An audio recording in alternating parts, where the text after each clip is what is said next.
Hey, what's up, guys?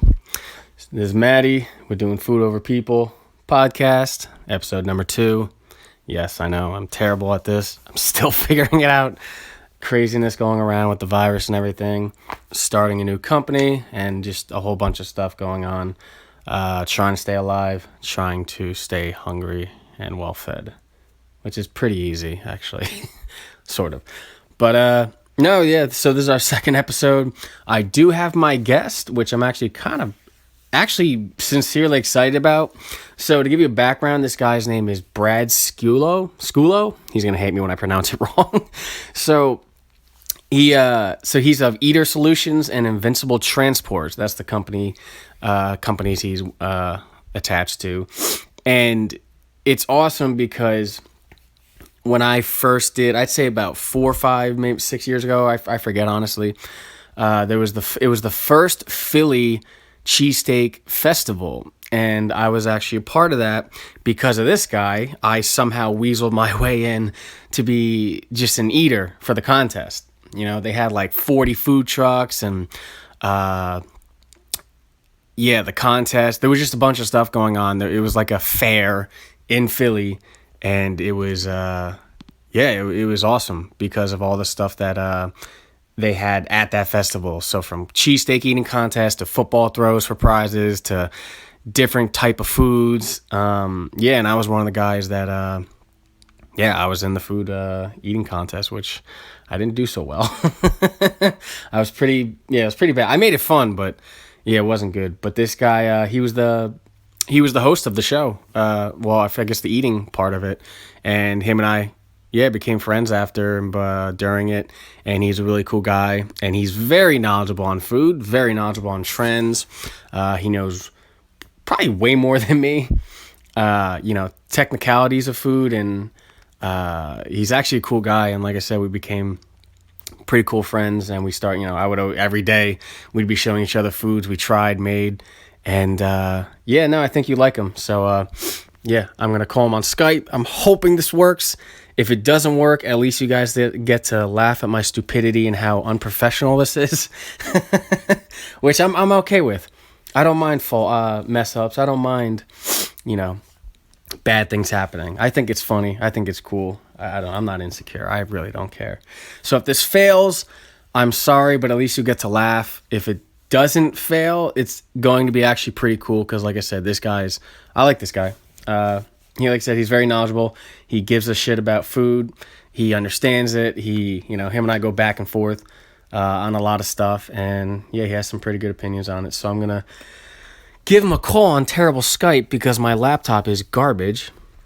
But let's give it a try. If this fails and the audio is bad, again, I'm sorry, but let's see. Oh, I missed that sound. When Skype first came out. Oh. Hey, can you hear me, Brad? Okay, you there? Can you hear me? Hello? Can you hear me? Hello? Can you hear me? Is it good? Okay, now, okay, I got it. Yes. Okay, cool, alright. You know the best part of this? We haven't talked, on the phone since that cheesesteak eating contest. That's correct. Yeah, that was awesome. And how did you, I never even asked you, how'd you get involved with that? I randomly saw it on an ad and I signed up and then we started emailing each other. How'd you get involved in that? Well, at that time, I was looking to get into running the events as opposed to competing events. I had done some stuff locally here, but I needed a flagship event to reference for anybody who wanted to know how well I did things and what I did and what services I had available. Yeah. And I saw probably the same ad that you did. And, it looked, I couldn't believe, much to say like Buffalo, that they have the Buffalo Wing event. I couldn't believe Philadelphia didn't have a cheesesteak event. That's what I said. On a yearly basis. It didn't make any sense. Yeah, when I saw First Cheesesteak Festival, I'm like, wait, what? It's it's 20, what was it, 2016 it happened? 2017? Yeah. Yeah, that was kind of weird. Right. I said, I got to get involved. So I sent them a message, and I sent them a couple more, and I just explained, look, you guys have enough to do. Why don't you let me come in? And the way I always do things, first one's free. I want people to see what I'm capable of and how easy it is just to pass over that portion of their festival to me. Yeah. And I said, I'll come in, I'll do it all for you. We'll get the table stacked up, and I think you'll like it. And I'm very glad that it worked out that way. Yeah. Although the festival didn't go that well, the eating contest went off without a hitch, and that's all I could do. Yeah. So what? Yeah, I didn't understand that because I thought the eating part was, like I said, that was really fun. I know, I kind of started a semi riot. Like it was really fun. Like, but what do you mean it didn't go? Like, what happened? What happened with the like behind the scenes that I didn't understand? Well, they oversold the festival. Okay, and it began in the preliminary planning of that. I don't know why they didn't think it would be as big a deal as it was. I don't know if they thought, because, hey, Comic-Con started in the lobby of a hotel. Oh, did it really? Started in the lobby of a hotel. I didn't know that. But look what they became, and so stuff has to start small. However, Wing Ball and Comic-Con were new ideas. A cheesesteak festival is not a new idea. Everyone would want to go. You had people from across the nation show up for that. So they underplanned. They didn't get their vendors on the same page. Yeah. The vendors asked, well, how much food should we bring? And I'm pretty sure they were told enough for, a couple hundred people. But my God, oh, geez. that just wasn't the way. I mean, they were out of food before the initial line got through the gates. Are you kidding me? I didn't know that. It was very bad news. I don't know how it could have gone worse, to tell you the truth. Now, I stayed away from that and focused on the eating portion, which I believe is the highlight of that event. Oh, yeah, that was awesome. So I think that everyone looks forward to that, because the nice thing about that event, no matter what anybody's doing, especially when the event was held at the stadium, all the heads turn to the stage when the eating event's on. Oh, hell yeah. Stops what they're doing. Yeah, because I remember when it went great. Yeah, when we were up there, everyone. I counted hundreds of people like looking at us and watching and cheering. Like that was actually really, really fun. Yeah, if you look back at the pictures, there was damn near 1,000 people right there in lens shot to get pictures of the stage. I mean, everyone wanted a piece of that, and I guaranteed them that. I told them, you may think this is some side venture in your festival that more people will care about who got the trophy for best cheesesteak or some sort of situation. Oh no, that's not what's going to be the prime event. You'll see. And that's always what I tell these folks when I get involved in their festival. That I guarantee that's going to be the biggest part of it. It always has been. Now they're good guys. I want to make that clear. Yeah. They made a mistake. The first year they just undersold and undershot what they thought was going to happen. Yeah. The next year, things got a lot better.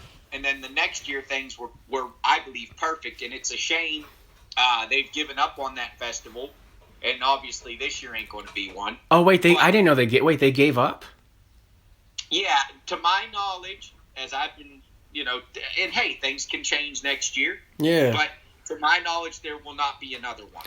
And I believe it's a shame because I believe they found the perfect venue. The stadium was a little pricey, and although I understand the attraction, it you can't always do that. So they changed it to, oh boy, what's that place called? It's over in the center of the city. Hold on, I will tell you. I was saying, you're asking the wrong person. I haven't been to Philly in months. Yeah. They had changed the venue. Yeah. And it was at a place where they used to hold wrestling events. Oh, God. Oh. You see, so what was awesome, and let me just say, the folks that ran that place, it was at the 2300 Arena in Philadelphia. And it's towards the industrial area, out past the stadium. Yeah. It's a very unassuming building, but inside is wonderful. There's bars, there's plenty of restroom space, but more importantly is the stage is set up so it can have a center stage situation. So you introduce the wrestlers and the torches and the smoke and the confetti goes off. There's a giant LED screen. I have never seen a better event center since Wing Bowl to hold an eating contest. The intros were phenomenal. Yeah, they were. And you know, it's something, man, about an eating contest. I'm always fascinated by everyone's initial plan. Yeah. And, you know, they want to do all these odd things. They'll say, well, we want to do 5 heats, and we'll run it throughout the festival and just bring everybody up. And little do they know, it's almost impossible to get people to show up on time, even if you're paying them. Oh, yeah, hell yeah. That's the reality.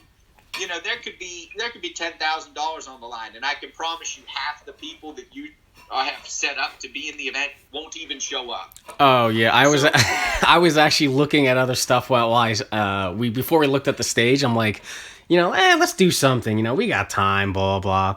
And Sure. and then I saw you like getting around, like, oh shoot, I gotta get back. Yeah, that's what it is. I'm telling you right now, they'll either not show up or they definitely won't be on time. So you have to have a whole nother set of contestants in the wings, and not one year have I not had to go to the C list. Yeah, that is true. It's funny because I know it's slightly off top, but I never got to thank you because you let us in that gate and all my friends, and half of them didn't pay for tickets. So I have to thank you for that. Hey, man, but it's important. It's very important because you had people. That was something that is very encouraged. You had people at the stage cheering and being involved, and it is well worth it. And I'm glad you did it. I'm glad you did it the way that you did it. Yeah, no, I forgot to thank you for that because, like I said, we had a bunch of people filming and we gave a lot of interviews and we definitely gave you props. And I'll show you after later today. My friends definitely gave you props and we had a really good time and we sent a lot of stuff. Good. Yeah, I think I didn't even tell you, the local 76ers actually love our gravy thing so much. They want it to be like in their stadium. Like it was big, like when I was talking to them about that, but they loved the event and so did everyone. So it was definitely cool and we got treated awesome. So whatever you did, it was really good. Yeah. Well, that's good. I'm glad. That's the point. Yeah. You know, and I try to make sure that's, you know, along with for me, that it starts with the safety aspect of running those events and taking care of the eaters and the contestants. Yeah. But past that, I want to make sure they're treated well because they're a huge draw. Maybe the biggest draw. Oh, thanks to the food, you know? Yeah, that was a great time, and I hope, especially after this, that there's a resurgence. I hope that come 2021, everyone wants to have a festival. I hope there's dandelion festivals and fall weed festivals. You know, anything to get us out, you know, and around each other again. I know. Anything. So here's hoping for that. Yeah, it's funny because I never did a eating contest, and I didn't realize how many people actually care and want to watch and want to, like, they were going crazy. Like, I never saw that when I was on stage eating the cheesesteaks terribly, by the way, because they were a little dry, to be honest. They were a little dry because they were in a giant truck just sitting, and there's nothing you can do. So I understood that. Yeah, but it was like, wow, I'm doing this so wrong. But it wasn't even, I didn't even care because it was really fun and awesome seeing literally hundreds, maybe to 1,000 people just like cheering and yelling and going crazy. I thought that was awesome. Like that definitely brought like everyone's spirit and like happiness up. That was really cool. Absolutely. You know, and that's always the plan. That's the thing about food on every level, I believe. You know, that's what folks would ask. Do you believe competitive eating is a sport? Absolutely, I do. Oh, yeah. I absolutely do. Oh, yeah. You train your body, and it's just like every other sport. This was always my argument. You know, Usain Bolt, he is an athlete. Obviously, he's the fastest guy. As far as I know, he's still the fastest guy on earth. Yeah. Everyone runs. Mm-hmm. Okay? They don't run like him. Why don't they run like him? They don't train like him. They're not built like him. Yeah. They don't have the physical attributes that he does. Yep. I believe the same is for eaters.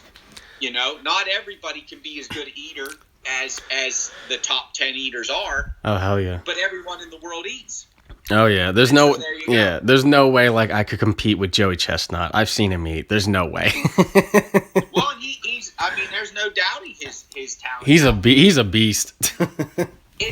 It's hard these days because you see, I would say every 5 years a new name, Matt Stoney, popped up. Yeah, everyone on my on Reddit, iFunny, Twitter, all the stuff that people like, either talk crap jokingly or harshly to me. They're like, "Oh, you can't eat. You got, Matt Stoney could do it." I'm like, "Who the hell is Matt Stoney? I never heard of him." Well, here's the thing. You have to start at you have to say every sport has that guy. Yeah. Every decade or so, it's that guy. Yeah. Remember, it was Kobayashi. Oh yeah, he was synonymous with Nathan's hot dog. Like everyone was obsessed with him. I remember for like 3-4 years, and then all of a sudden Joey Chestnut came in, and I don't even know who Kobayashi is anymore. Exactly, and then you have now for me, yeah, I believe that Molly Schuyler is the best eater on the planet Earth. Molly Schuyler. What's his ranking, and what is he like known for eating? Like anything? Well, it's twofold.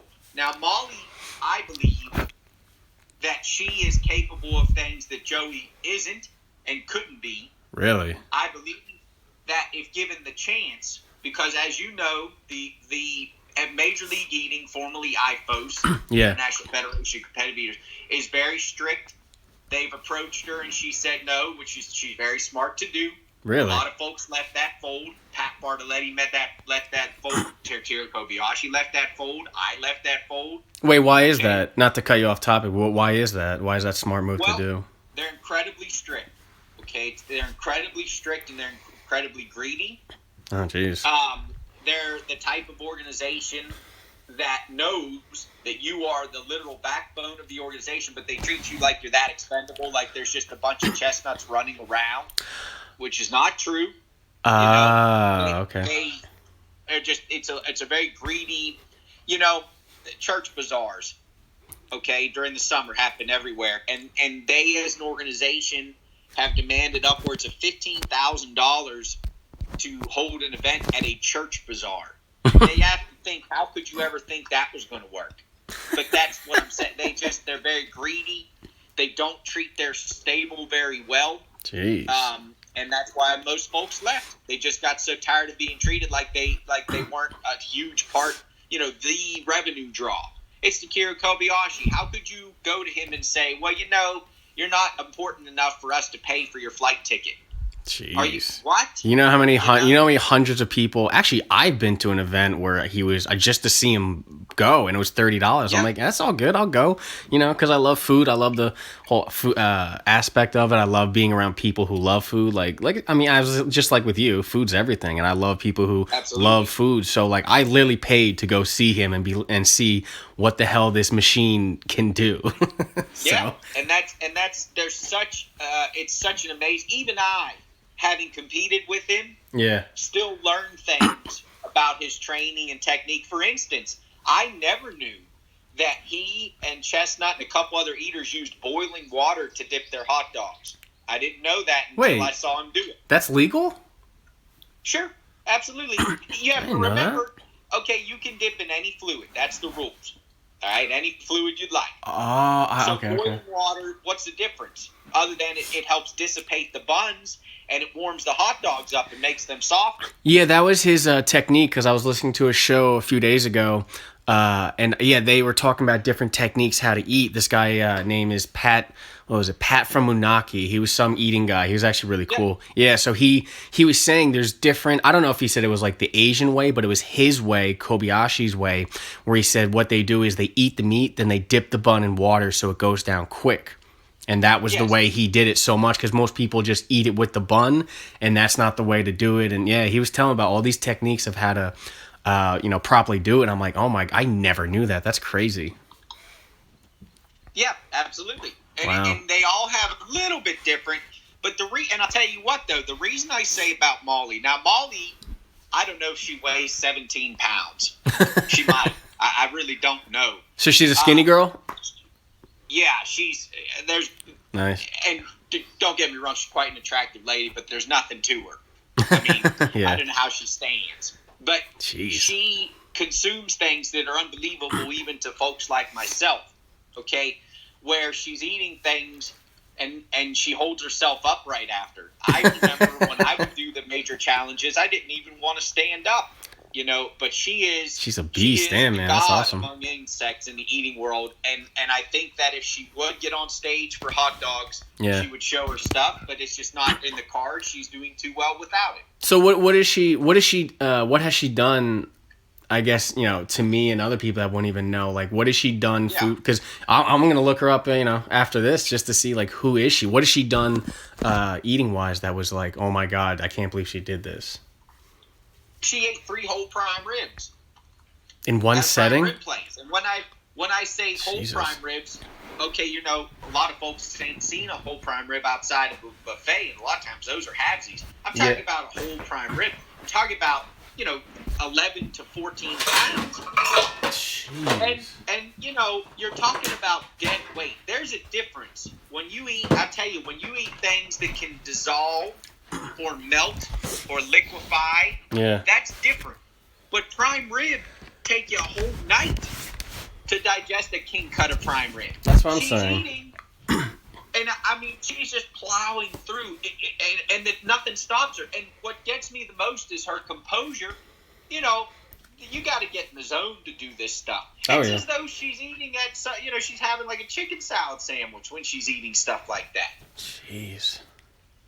Wow. I just, there's something, I'm telling That's you, great. there's just, there's some folks out there who, it's as though their body, it's like they can't keep up. They just run so hot. And hey, props to them. I'd love to have a metabolism like that. Oh, yeah. But I tell you what, I don't. And even in the eating days when, I was eating a pound of peanut butter a day to keep my weight down while I was training, no way.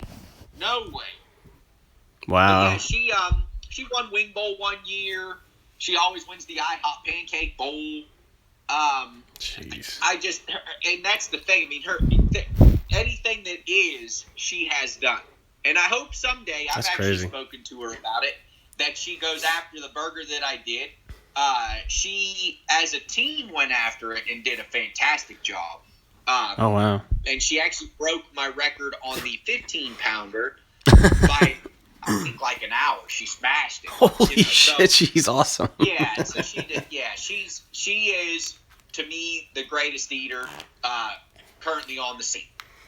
That's insane. Wow. And it's funny because I don't know if it's just because, you said what, she's just a thin, little thing. Yeah. Yeah, I don't know. I'm wondering why I haven't heard, I hear so many. It's funny because you hear mostly the guys are the biggest eaters. I've honestly, this is the first time I've heard of some woman that can like beast out some or some big steaks or prime ribs. It's funny because I only know the guys. That's so cool. That's so weird. And actually, it's pretty cool hearing this girl. This lady can actually like kill it. It's really cool hearing that. Oh yeah. And I'll tell you, here's what it is, man. And it's in all sports. Yeah. Everyone knows who Mike Tyson is. Yep. And most of the people who know have never seen a match of his. I've never seen a full match of Mike Tyson. I know exactly who he is. Yep. Right? Yeah. So everybody knows who Takira Kobayashi and Joey Chestnut is. Yep. You have, in any sport, no matter how vast, everybody knows who LeBron James is. Everybody knows who there's always that guy. And typically, in marketing, that's who you're going to focus on. Even if they've been beat all year. Tiger Woods spent some bad years on the golf course. Everybody knows who he is. Oh, yeah. So, it's for me, and looking at sports, and there's a lot of eaters, of course, that are really into sports. Brian Subich is actually an encyclopedia. He might be my favorite of all time. He's a guy that he's from Johnstown, Pennsylvania. He's actually a local fella, and he knows everything about sports. But more importantly, he speaks about eating. He knows every eater, every stat. He's a phenomenal guy to have at the table. He's a damn good dude too. But that's what gets me. He knows more than we do, and we're sitting next to these people. But that's how sports is. If you're a sports fan, you know all these other side folks, right, that aren't necessarily on the cereal box, you see? Of course. But then there's always the guy on the Wheaties box that everyone knows. Yeah, that's okay. So, just a little popularity thing pushing. Okay, I get it then. Yeah. Okay. Yeah. Yeah, that makes sense. Said, loving food comes right on with this, and on the other side of things. Yeah. I love to cook. I do it every day. I guess it's like saying I love to drive. But, I take food incredibly serious in and outside the stage. And I hope to get into running, competitive cooking events too, Yeah, see, which don't really work.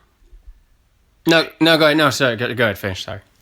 Well, I say they don't necessarily work like eating events, but it's a situation where the food's the prime attention, Yeah. one way or the other. Yeah. So I would love to do events like that. Yeah, see, so that's what I was gonna say. So I had no idea, like, you were into it like I was, because you randomly, I think, messaged or texted me one day, asking about like some food I posted or whatever, and I'm like, oh, I thought he was just in running events and whatnot, and then we started showing like pictures every other day or random weeks, like, oh, I made this, I made that. I'm like, wow, your skills are way, I'm pretty good at cooking, baking, well, more so cooking, I'll be honest.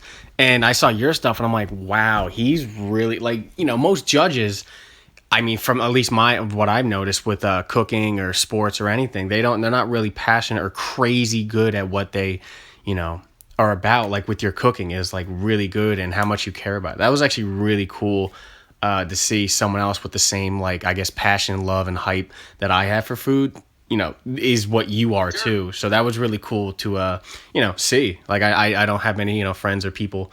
I have a few food writers and a bunch of chefs I know that love it, of course, but like yours was like on a different level. Yeah, and I'll tell you, that's exactly what it is. I do. I take it as seriously as it can be taken. Yeah. I don't cut any corners, even if it's 2 a.m. and I'm just making a snack. I just, my background in training, having gone to culinary school and so on, I jumped out and hit the ground running and worked at some phenomenal places with some phenomenal chefs. Yeah. And I think that's where the commitment came from. I work with people who never sacrificed, and I stick with that. And it's been a while since, as you may know, I always have some type of side hustle involving cooking, whatever it might of course. be, catering or the food truck or whatever. There's always something going on in the background because, that's where I'm happy to be. I can't wait to get back into it even when I leave. Yeah. And it's funny because in these past 10 years, food has been more popular, if you can even say it like that, as though food has become unpopular, but food has been more popular than ever of all time, as far as I know. Oh yeah, because especially now, like it's literally like a sport. It's sort of a trend in a way. I hate saying that, but I remember 10 years ago, no one gave a shit about chefs. No one cared about, at least in public eye, I'm saying media, no one cared about what chefs said or what they did or what dishes were made. Like, if like 10 years ago, if a cronut was made, from Dominic and Sal, I think his name is, no one would care. Like, no one would give a shit about what he did. Hell, but no one would care. No one would know. Yeah, no one would know. Talk about it enough to know. That's what I'm saying. So like now in the past like 5 years, 7 years, when something new is made or so, especially with like social media, as bad as it is, but for food, it's awesome because you see all these new chefs, you see all these new, at least good food trends, even though a lot aren't, but you see a different wave of like love for cooking. And I think it's awesome because it's challenging, basic palates. Like, because most people I know, they're like, yeah, I'm fine with Taco Bell and a ham cheese sandwich and I like, fried chicken. It's like, that's all you like? Right. Like, you know how much is out there? And I try to get all my friends to expand their palates and try different foods and all these things I've seen. And, I scare myself with cooking stuff I've never cooked. And it's awesome seeing more people are doing that and more people are trying healthier, better, real foods and not just going to fast food all the time. So that's my favorite part is the real part. It used to be that butter was the enemy. Yeah, it's not. It's not. Yes. No, it's not. And I love that people have finally relaxed on the whole. People used to be like, well, that's a heart attack on a plate. Yeah, no. No, they don't say stuff. They want it to taste good and they want it to be interesting and rich and bold. And I tell you, that's exactly it. Yeah. I love sharing that with people. Yeah. When someone comes to me and says, a big one I think that I hear a lot, I don't like mushrooms, folks will say. And I think in my mind, I'm one of them. that they don't like mushrooms. What experience or constant experience you know what? with a product of God knows what what happened to you that you say such a You, thing? you Because know, they're so different and varied. you know what? No, it's funny. I'll be one of the people that, and I can explain to you why. So I grew up having mushroom. My family poor like cook very bland, and the only time I had mushrooms was like Chinese food, like basic. Sorry, Americanized Chinese food. Anyways, rubbery and bad, and I hated mushrooms from then and there. But I do love truffles. I love white truffles, black truffles. Like I love high end truffles since I've had them. Now, in my defense, it's a bias based upon childhood. And that's where I'm learning a lot of people, like the people that love well done meat, they never had medium rare done properly. Exactly. Yeah. So the people that love certain things, they're very close minded in a sense of they were used to this, they grew up with it, they never really enjoyed it, but it was comfort because when they came home from school or work, whatever, it was there and it got them through the day. And it scares them when they see red meat and they see red coming out and they're like, that's blood. Like, no, that's myoglobin. That's not blood. Like you're not understanding what it is, and you're not understanding when you overcook meat, you're ruining the fat, which fat is the majority of the flavor. And if you make the meat rubbery, you're just ruining it. Now, every obviously taste is subjective and flavor, but when you're literally ruining flavor and you're actually, by cooking it wrong, or you're actually not trying something that you may be like, oh my God, I never had this. I never had it cooked this way. This is great. Now I'm going to, eat this and also have others try it to expand their minds and palates. And that's why for me, for mushrooms, I guess I never had them cooked properly or the best type of mushrooms, but there's only certain ones I like. But yeah, I will not have mushrooms. I guess I just haven't had it cooked properly. Well, I think, and it's also a generational situation with Oh, a hell lot yeah. of these things, in that our parents' generation grew up in a time when canned food Oh yeah. was the answer. I think I'm the only person never eats spam, by the way. I never had spam. I've never had spam myself, and I think, see, they say that to someone, oh, I don't like that, I don't like this, but you learn them that they've only had a canned version of it. Exactly. And hated it, which you can't blame them for. But I think finally, rare meat, okay, is beloved by, like you said, oh my God, there's blood in it. I think there's that generation is scared of things that simply just don't exist anymore. Trigonosis. When's the last time anybody got trigonosis? I was just gonna say trigonosis. Like no one. Is that even still here? I mean, and you also have to think that the last couple of cases of E. coli came from vegetables. Yeah, didn't it come from a romaine lettuce or something? It was lettuce, and then before that, it was tomatoes. Yeah. And so it's like, what are you talking about? And you learn through time. That's exactly it. I just can't. You're literally. It ain't. I'm a big fan of. Folks use the word opinion a lot, and for me, okay, especially in the terms of safety or legality, there is not really such a thing. Opinion is those wings are too hot for me. That is your opinion. Those wings are too hot. Sriracha is too hot of a sauce. That's an opinion. Yep. You have to build up to sriracha. Everybody has a gateway into sriracha as far as. Oh yeah, sriracha is like my ketchup now. That's nothing for me. Exactly.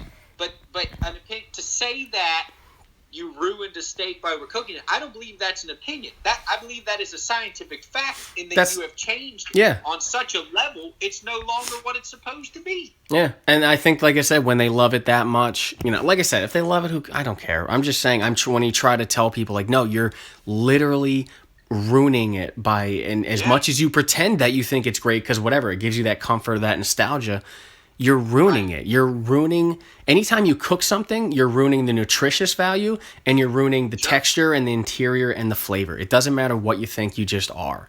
And it's just, when I try telling that to people, they just think I'm a snob. It's like, Well, and I think folks need a gateway.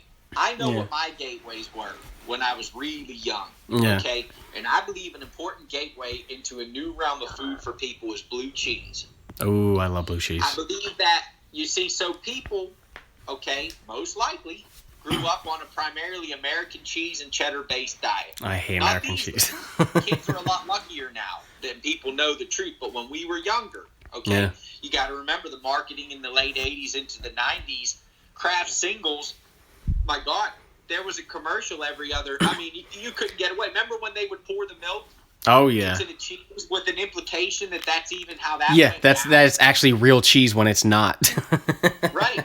It's So yeah. once someone gets hold of blue cheese, it's so different to them and probably spooks them out by the look of it. Oh yeah, they're like, Right? oh, it's Once moldy. they try Ew. it, they see man, this is really good. It's quite different, but I believe that's the gateway for people to discover new realms of food wherever they may be. I really do. Yeah. I always try to get folks on that. Heck, my fiance didn't have a very adventurous palate. Now, very different. Oh hell She yeah. loves all these things. I mean, I try. People ask me, "Is there a food you don't like?" No, not. There are foods I prefer over other foods. But if I did Food find over a food I people. didn't like, I would find a way to like it because I don't want held back in my exploration of flavors and food. So You know, and there's not one food because for me, I'll tell you my list. I have like 3 foods I just don't like. I said, but I've had them very good. But overall, for me, I would say eggplant, mushrooms, and tofu and mayo are the only 4 things I cannot have straight. I cannot just have like maybe a variation or cook different, but those 4 things are the only ones I look at. And like I said, maybe I'm being biased. Maybe it's because I didn't have them properly. I just look at them once I see it. And I'm like, ugh, like oh god. well, I'll tell you a little tale about mayonnaise. I hate it. until 7 years ago Yes. also didn't like mayonnaise. Ugh. I had no reason not to. I just because I'd never had a bad experience, and it wasn't in the house. It wasn't something that I'd ever had been forced to eat as a child or anything like that. Yeah. For some reason, I just steered away. Now, one day, I had Waldorf salad. I didn't know what that was. I was gonna say what? Yeah, so Waldorf, a classic. It's an old dish. It's got walnuts and grapes, chicken. Oh, okay. chicken I know what that salad. is. Yeah, I know what Yeah. that is. Okay. You know, obviously named of the Waldorf where they store where it was created, you know. Yeah. So, and I'm eating it, and I didn't pay much mind, and I kept going back, and I plowed through it.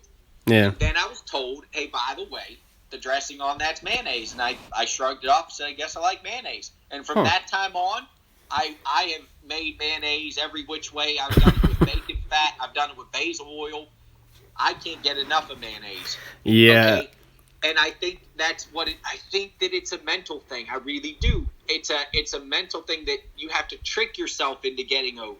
Well, it's funny because most people, not sorry to cut you. No, for me, when people make a spicy garlicky aioli, which most people don't realize, like that's just a fancy term or fancy French term for just mayo with stuff added. Yeah. I can somehow do that because I'm tricking myself. That okay, I think it's the smell with mayo with me. I'm not even joking.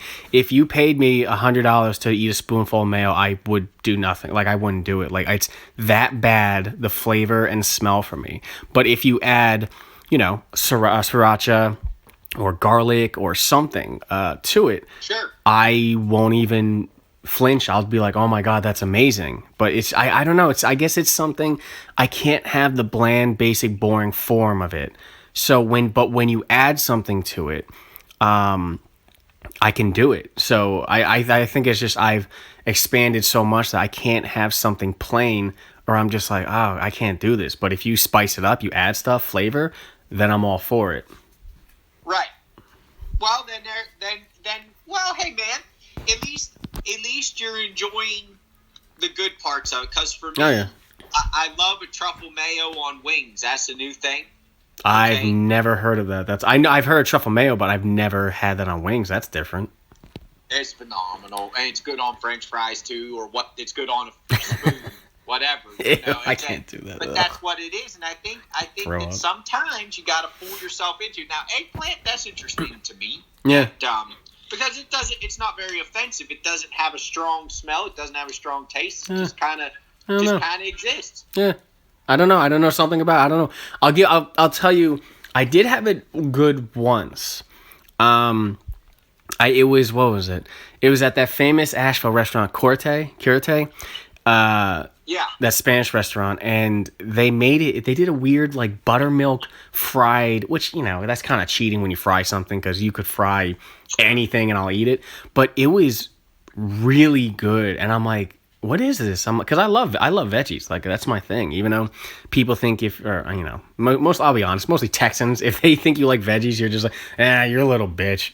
It's like no. Right. If you don't like veggies, you don't know how to cook them properly.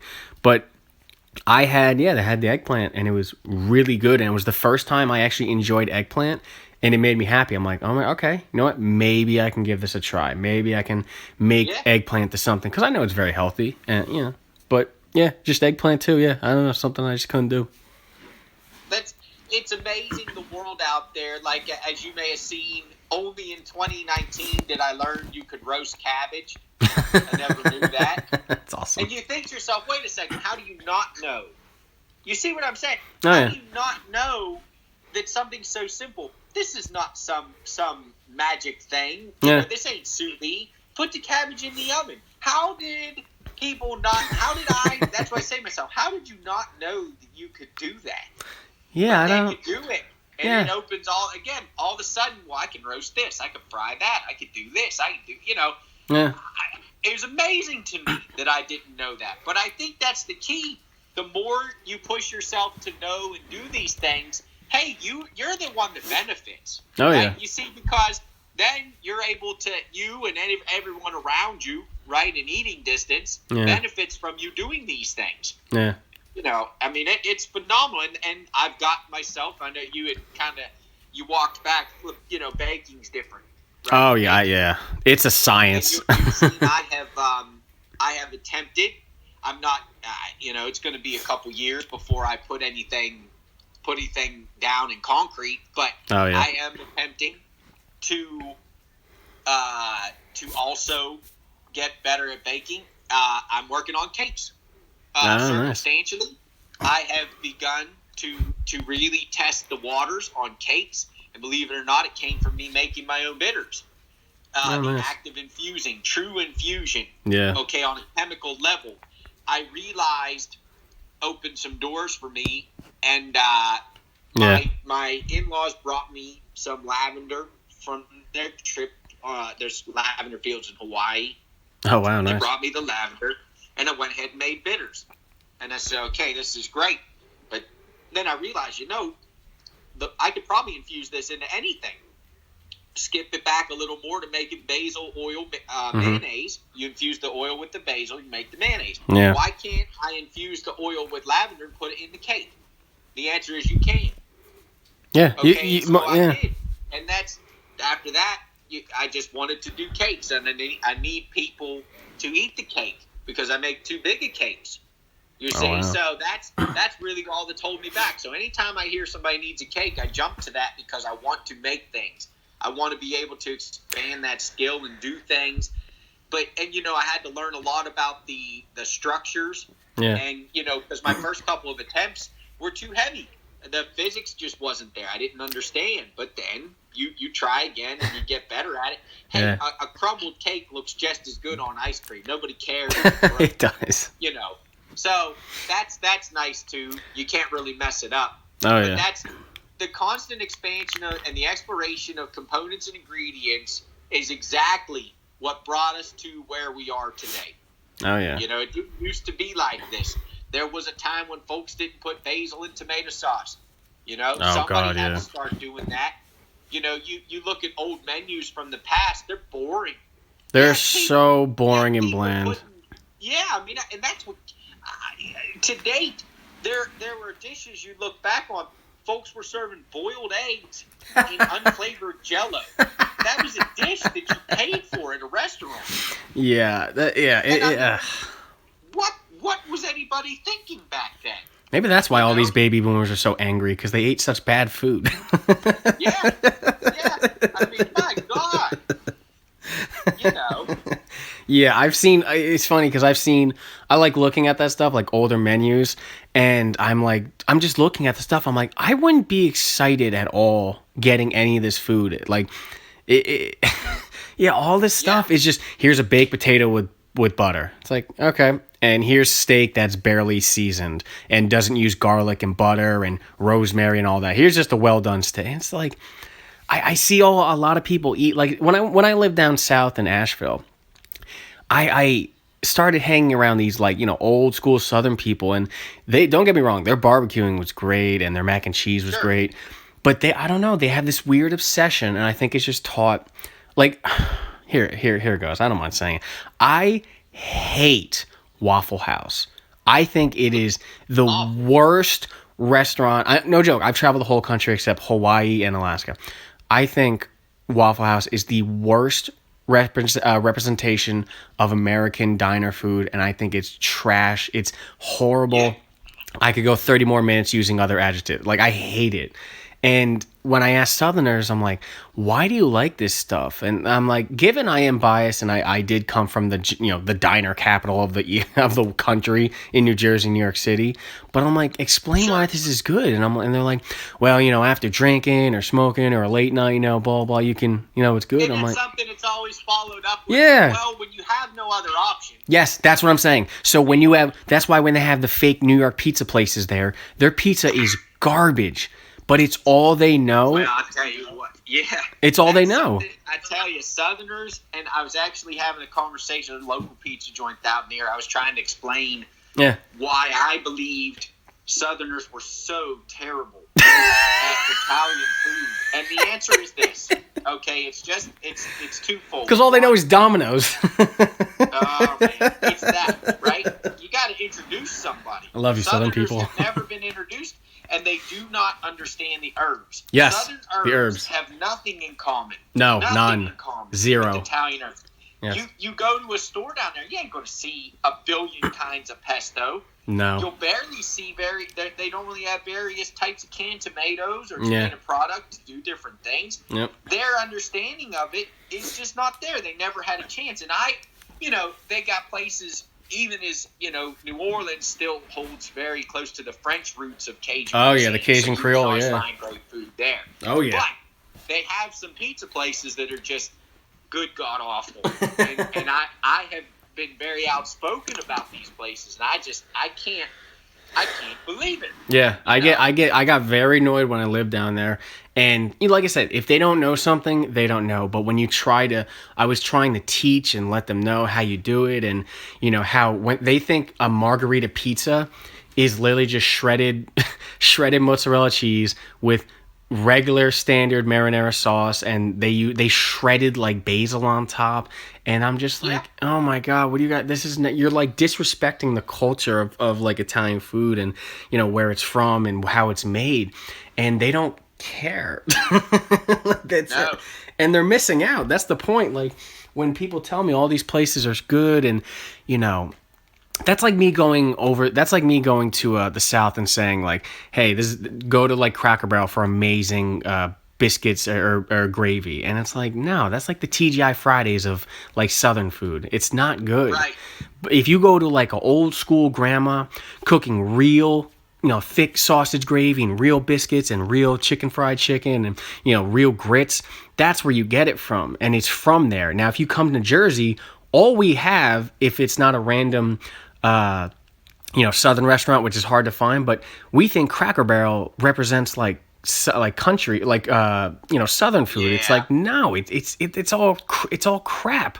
So that's why when they judge our Italian food, it's like, no, you can't judge our Italian food by Domino's and Papa John's. Like, it's just it's so disrespectful and terrible. Well, and that's something you see looking at, because Philadelphia is my favorite city. Yeah. Okay, and that includes, that's everywhere I've been across the globe. Oh yeah. It's my favorite place. I'll tell you. Sorry to cut. I'll tell you this. Philly is the most underrated food place in the country, and I'll tell you why. It's overshadowed because of the Philly cheesesteaks. I think that's my real thing. Is everyone only knows Philly for cheesesteaks, but it's the most underrated, because I went around there, which we'll have to meet up one day for that. But it's the most underrated food scene in the country I've ever been to. I do my best. I stuff myself so bad. Yeah.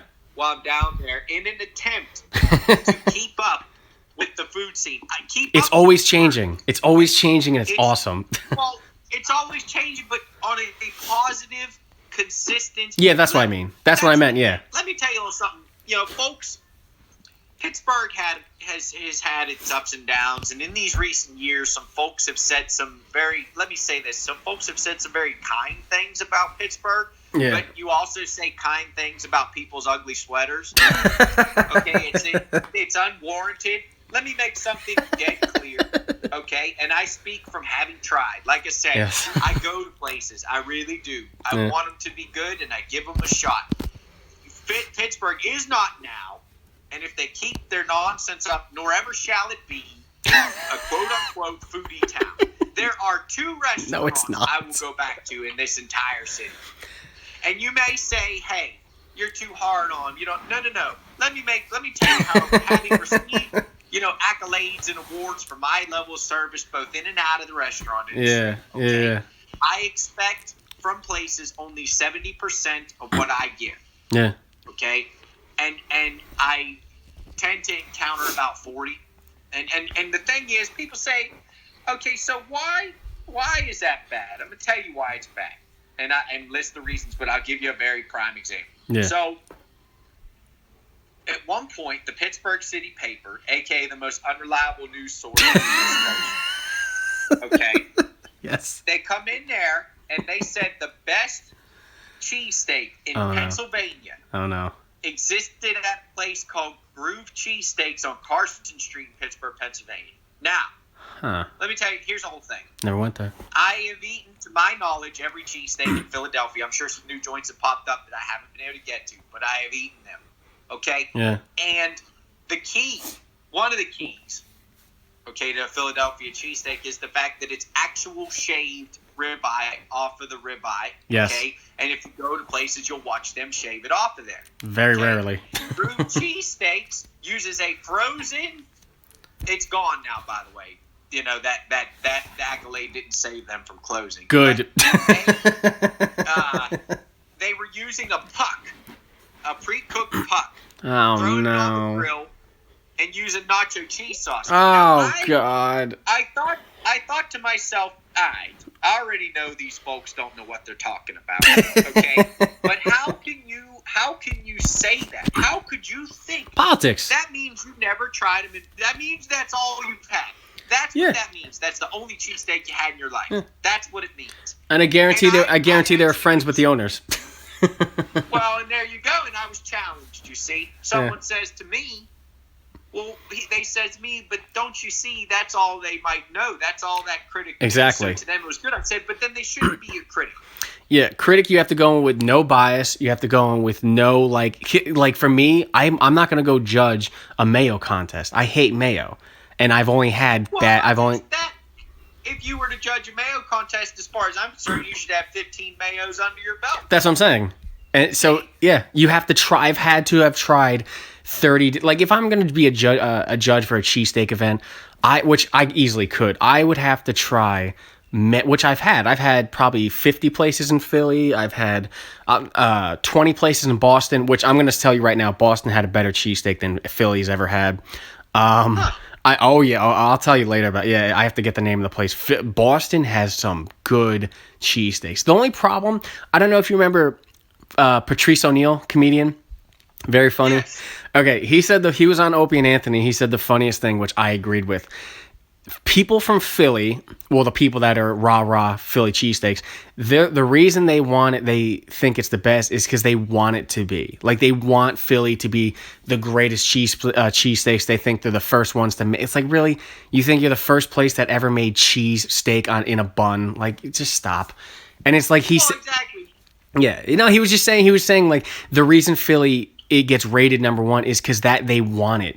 You don't have the best cheesesteaks, but they want it to be that, and they're known for that, and they live and breathe it, and that's why most of them die of heart attacks at 40. There's that. It's just like New York and pizza. I believe pizza has expanded so far from the borders of New York that it's not even worth talking about anymore. Well, so I'm not saying there's not phenomenal pizza there. I'm not saying that. I have had one. In fact, they're doing some things with pizza. They got a guy in New York right now is Yeah. milling his own flour to make the pizza. That's and I awesome. can't wait to get my hands on one of those. But what I'm saying is the greatest pizza Let me I know ever when you go. had was in San Francisco, okay? And I've also had phenomenal, so for me, Well- I think you're absolutely right. You're absolutely right in Philadelphia wants it to be. That is Yeah. their claim to fame. Yeah. But to say they invented it, no. Yeah. No. It You well. gotta figure, like the French dip sandwich Oh, existed somewhere. It's my favorite. That's a no. That's a no. It's too simple of an idea. But just like every other idea that expands, okay? It all started simple. Oh yeah. But it's those minor details, maybe how you cook it, where you cook it, Oh yeah. what you cook it with. Yeah. Well, with your And I tell you, Yeah. the water, a big thing was something like that. biggest thing is the comes water. into play. Yes. Yeah. Yes, I when I went, so to expand on that, which yes, water matters more, and that's why New York is. So when I did a lot more research on pizza, I really, because Italians came here to America, they started making their styles, in New York. So yes, it started around there. New York, New Jersey has the most Italians, I think I read, in like the country in this small area, and the reason why, the reason why it gets such a good rating and why it's because there's so many good restaurants, but people are so close-minded with, I don't know why people are like this, but they think only New York, New Jersey has the best pizza. But it's like, no, they may have the best average of good pizza, but there's better out there. Like I said, I've had great pizza in LA. I've had great pizza in Missouri. People expand, and they're taking recipes and moving and going to other places where it's cheaper. And just because it started in New York and New Jersey, around that area, metropolitan area, doesn't mean it's the only good place to get pizza. Like, if you're judging it off Domino's and Pizza Hut and all these, which I'm not gonna lie, I've learned most people judge pizza off that. But if you're going to all these random places, you're gonna find a good one. But it's just, New York and New Jersey, yes, they have the best pizza average. Like, I mean, not average in quality, I mean average, like average of all the places. Yeah, we're spoiled here. We're spoiled with Italian food.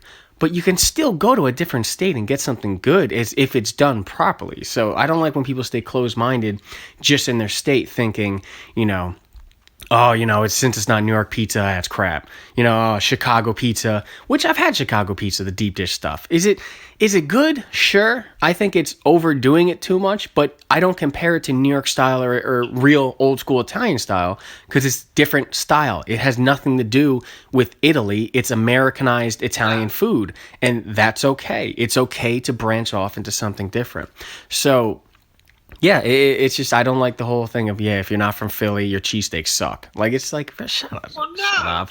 And there comes a point, too. This is what I love to explain to folks, okay, is that you may receive a better product at a particular location on the basis of the seasoning of the metal that it's cooked on. Yeah. Okay?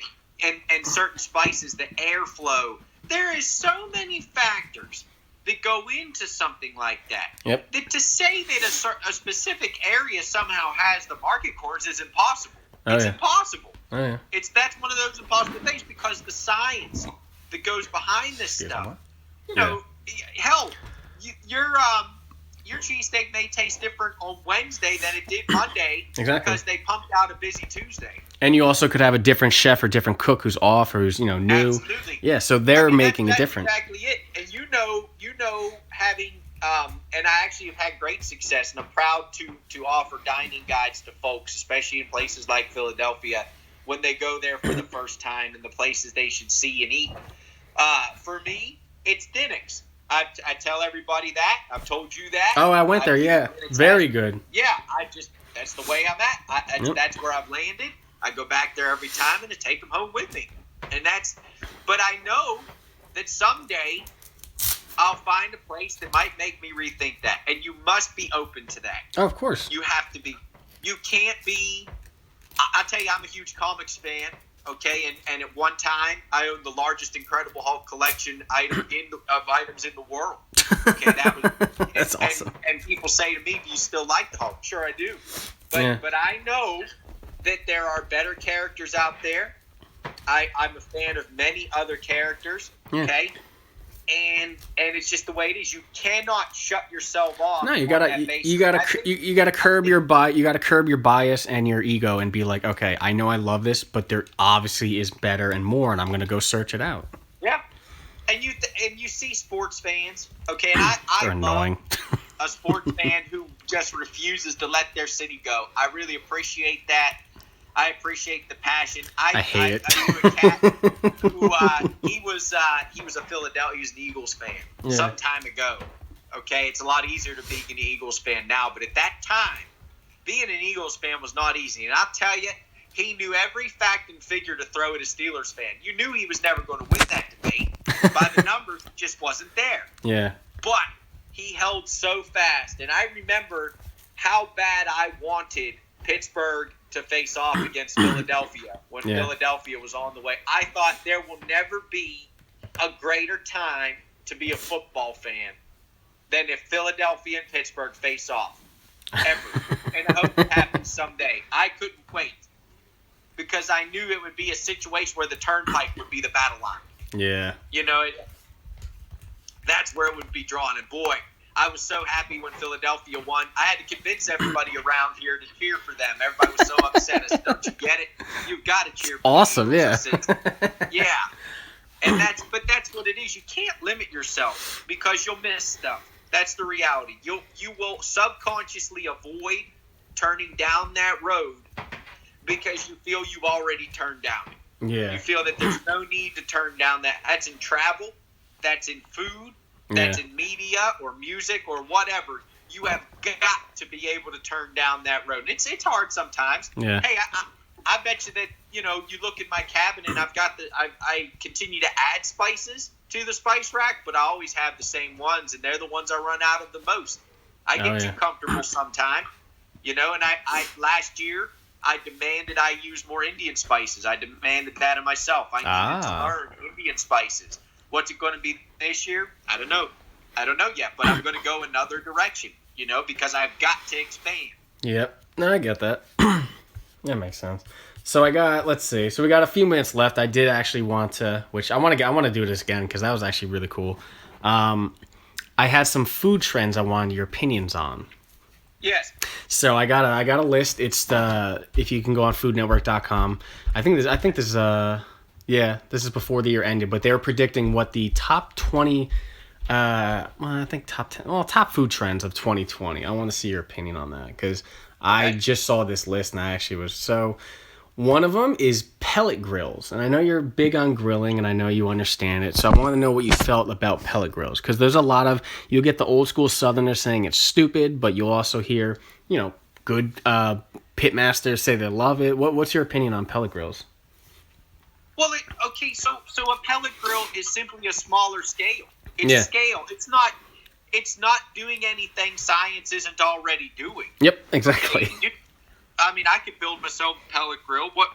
Tell me what the difference between a small pit and a big pit. Are you saying the small pit's a pellet pit? Yeah. See? So I think it's just an easier, more feasible way of doing it. I don't believe there's enough difference to even call that a trend. That's like saying this year's trend's going to be mushroom pizza. It's like, well, yeah, but mushroom pizza existed already. I think that's what I was saying too, because I think they're taking things that weren't popular and now they're popular. I think that's what they're getting at, and that's what they're considering a trend. Because it's like I've seen pellet grills, and I don't have the hate that most of them have for it. I've had some really good brisket and smoked ribs, and I didn't notice anything that crazy that was bad about it. So. Yeah, I didn't mind it. No, it's providing an easier way to do something folks are already doing. Yeah, what's wrong with that? Yeah.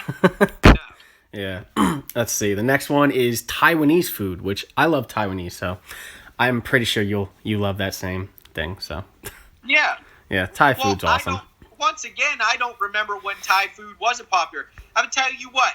You want to find out that Thai food has been popular? Watch Seinfeld. Do you know how many times they mentioned Thai food on Seinfeld? Yes. See? Yeah, a lot. And sure, that was probably an but now everyone's got like a side city in their town that they mention in a comedic fashion. For me, it's like, well, they got Thai food in Murraysville. Murray's Village is the sidestep city between here and Pittsburgh, but they got Thai food there. Hey, I'm all I for think it. they're just renaming it. To my knowledge, Thai food's always been here. Yeah, I did. Well, know what it is? Again, I think it's, like I said, down south in the middle of the country, and even in Brooklyn or certain places, like not many people knew about these foods. So I think because they're just learning and expanding their palates finally, with I guess I'd say more my generation, millennials, we want different type of foods, and we're very open culturally to trying new things, and I think it's awesome. But Thai food is not a trend or new. Like I didn't even know that was a thing. Like I've had Thai food, I don't know, like for the past 20, 25 years, and it's delicious. That's exactly it. 20-some years. Yeah.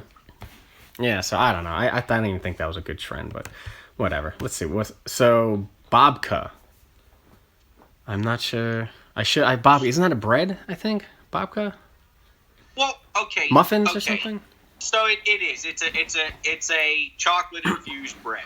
Ah, okay. Yeah. But here's my whole thing. That's like going into any decent bakery, like a real one. Yeah. Okay, that would carry such things as black and white cookies and lemon squares. Yes. Right? Yes. Okay, which you don't see too many. Now they're all super specific. This is the macaroon store. This is the cupcake store. This is the bread store. They're super specific now. Okay, but back in the day, babka. You know what I think? I think babka's an attractive word. You know why? Because once you tell somebody it's chocolate bread, that's easily digestible mentally. Okay, but babka's a funny word, and it's a word that's new and sparks. It's thought-provoking, so I can see that being a trend. And I can also see people being like, you know what? I'm going to make white chocolate pop. I'm going to make chili-infused dark chocolate pop. I can see that becoming a trend. Oh yeah, that was the. Yeah. See, I've never had babka, which I'm gonna have to try it now. But no, that's one. They were predicting. Well, if you've had a chocolate croissant, you've had somewhat of an example. Oh, okay. There's nothing that special. It's a standard sweet dough that would be in many things. Okay, that makes sense. This one I agree with. I've had this and I do love it, and I only had it because I went to North Carolina. But honey butter. So, I tell you, honey butter been around. Yes, it has. Yes. Okay, I love what my favorite application for honey butter is. I do I got myself a loaf pan in baking, a mini loaf pan, which I recommend everyone does, whether they want to do individual little meatloaves, which are fun to serve, or if they want to do, for myself, it's little cornbread puddings, okay? And you just dump honey butter out of a pastry bag in fun little patterns, and it melts. So it's fun to watch the star slowly get smaller. And I believe honey butter has its place on a lot of things, because some way, somehow, honey and salt play so well together that there's really nothing it's not good on. Off the top of my head, I'd eat it on a steak just as much as you better believe I'd eat it on some fried chicken. Okay? Oh yeah, honey butter on fried chicken is so good. Oh my god! Isn't that something that honey and salt play so well together that you can't fail? And you would never think of it either. Fail. No, and it's exactly what it sounds like. It's honey and butter. Yep. End of story.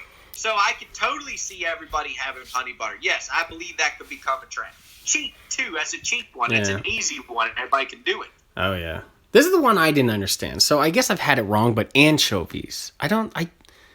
Am I missing something about the anchovies? Like I don't give a shit about anchovies, and I've had them. I never liked them. Well, on the complete opposite end of honey butter, anchovies only have. Okay, so a lot of folks, their palate is not sensitive. See, there's cheap anchovies. There's too many cheap anchovies out there. Okay, that's what I figured. There's too many cheap anchovies, and there's too many cheap sardines. A really good whitefish open can sardine, it is a wonderful snack and a great addition to any antipasta or charcuterie board. Really? Okay, it's cool and refreshing, and it ain't a mouthful of salt. That's the problem with anchovies, is most places, to keep in line with their current pricing structure, use cheap red can anchovies. And any pizza place will pull that red can out and show you, okay, that's what they got in there. Now, some pizza joints and other places have gone the extra step to obtain a higher quality, thicker, fatter fish anchovy. Mm-hmm. They don't taste like salt. That anchovies, by God, only have that ending of what essentially is a fish oil vitamin capsule and salt. That's it. So why would you want to eat that? Okay? It's not really good for anything other than Caesar dressing. Okay? So if they do bring the quality anchovy to light, and it becomes cheaper and more accessible because most grocery stores don't even cover it, okay? Yeah. Then yes, I can foresee places adding anchovies to stuff, doing anchovy pastes to use in place of a standard salt rub or a flavored salt. I don't believe the American palate will adapt to it much more than a couple of months. I could see it being a seasonal fad, okay? But I don't believe that would become a trend. No. Okay. I guess I don't know much about it. I don't think I've had it once on pizza, and it was bad.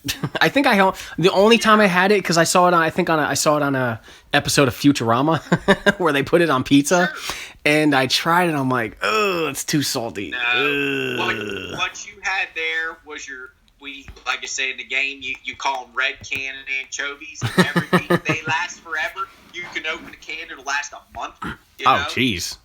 Oh yeah, and yeah, high salt. And like I say, to have, but a quality anchovy is on the pricier side. Yeah. So I just don't see people caring enough and saying, "Oh man, this is tasty enough for me to spend that upcharge." No, I don't foresee that being a trend. Absolutely not. Okay. All right. Well, I just wanted to go over the few ones. That's good to hear. But I want you to, real quick before I head out, wanted you to talk about your Eater Solutions and Invincible Transport. I know that's what you want the stuff you do. I was wondering if you could expand on that or anything else you want to go over. Well, sure. And so with Eater Solutions, we're a one-stop shop for eating events. If you tell me you want to have an eating event, you don't even have to tell me what food. I will come up with something that is fitting to you, whether you're a restaurant or not. Some of my most successful events have been for police and fire stations to do charity, and they'll rent out a restaurant and we'll do something that's applicable to them, whatever their area may be or whatever. Okay. And sometimes it's as simple as a wing or hot dog event. That's something everyone can get behind, and you'd be surprised how many wings somebody can put to the table. Yeah. And I will do the safety. I will form your liability waivers. I will take the time. We'll do our safety demos. I will plan your prize structure based on your budget, if you even have one. If you don't have one, I will chase down local businesses to donate prizes, be it a gift card, an item, some type of event, whatever it may be. Nice. Tickets to a concert, free hotel rooms. These places have to give stuff away. Yeah. They have to for tax purposes. So, hey, why not give it to me for an eating event? I promise you your logo will be in the newspaper. I promise you we'll make the front page. We always do. Damn. I will hire a DJ to do the soundtrack. I will do everything you need to get that event off the ground. And if you only need some guidance and safety or rules or the logistics of it, I will do that for you as well. So whatever you may need in an eating event, I will come to you and we will make it happen. That is a guarantee. Damn, that's awesome, man. I might have to work on you with that, because I love to help out and be a part of that. That actually sounds pretty cool, man. Absolutely, and it's always a good time. It could be the rainiest of washout events, and I promise that eating event will get people out of their car. Oh, I was there for the Philly one. That was awesome. Like I said, I didn't know all the behind the scenes stuff and how they oversold and whatnot and didn't have enough food, but I enjoyed the hell out of it. So that I can attest to that. That was fucking fun. That was really fun, man. Absolutely. Yeah. And as far as that goes, I love doing it, and I hope that, like I say, I hope that festivals become an even bigger trend come the end of all this, because it came to the point we had a pickle festival in Pittsburgh. That's awesome. We were in the world, yeah. And it was. You're absolutely right. It was awesome. Yeah. I love pickles. I hope we get back to that. I hope there's a sweet pickle festival and a sour pickle festival. I hope every festival on earth that could ever be comes to be 2021. I really do. Cool, now, man. with that being said, I on the side, that's something I do. Obviously that's usually a weekend situation, but our day to day is Invincible Transport, our corporate umbrella being United Vision. Yeah. And we service the oil field on a 24/7, 365 basis. It's a game I've been in for 10 years. I grew up with it here in the Marcellus and Utica area. Yeah. We're a very young market. The rest of the world been doing it for 50 to 100 years, depending on how you want to spin it. We've only been doing it for a decade, but we're damn good at it. And I have the best crew in the oil field. I have the safest crew in the oil field. I have the most dedicated crew in the oil field. All right, cool, man. You got a website you could plug, or something you could plug for what you do? Yeah, absolutely. Eatersolutions.com, and then if you would like to get in touch with me, eatersolutions@gmail.com. All right, cool, man. Well, thanks for being on. Like I said, I'm glad we got it took us years to finally catch up, but Sure. yeah, no, it was fun, man. So I definitely will talk, and yeah, we'll definitely make something happen. Yeah, absolutely. I really appreciate it. All right, no problem, Brad. Thanks for having me. Thank you. All right, see you, man. All right, yeah, that was Brad. Like I said, he's part of Eater Solutions. Yeah, definitely a cool guy. He, he's very knowledgeable. He's very honest. He loves food, and yeah, I'm glad I could get him on. He's very serious about his food. Yeah, he really loves it, and that's cool to see. To someone actually, when I first met him, I just thought he was a host, just goofing off and didn't care about food, and no, he actually really cares. And he understands it. He understands trends. He understands how to cook things. Yeah, he's an awesome guy. So, yeah, thanks for listening. Yeah, I'm gonna try to get that Molly chick to come on, who's apparently a really, really good eater, and I would love to talk to her. Maybe I can try to get Jerry Chestnut, or we'll try to get someone else on, a few more people. I mean, this is the quarantine shows, so it's not going to be that great. The audio, video is not going to be great. We're not going to have too much, but I'm hoping I can entertain you and fill you in with some good food stuff. And yeah, so we'll see what happens. But yeah, thanks for listening. Share, tell people, let them know. The most unprofessional podcast ever about food is mine. Food over people. But yeah, thanks, guys. Catch you later.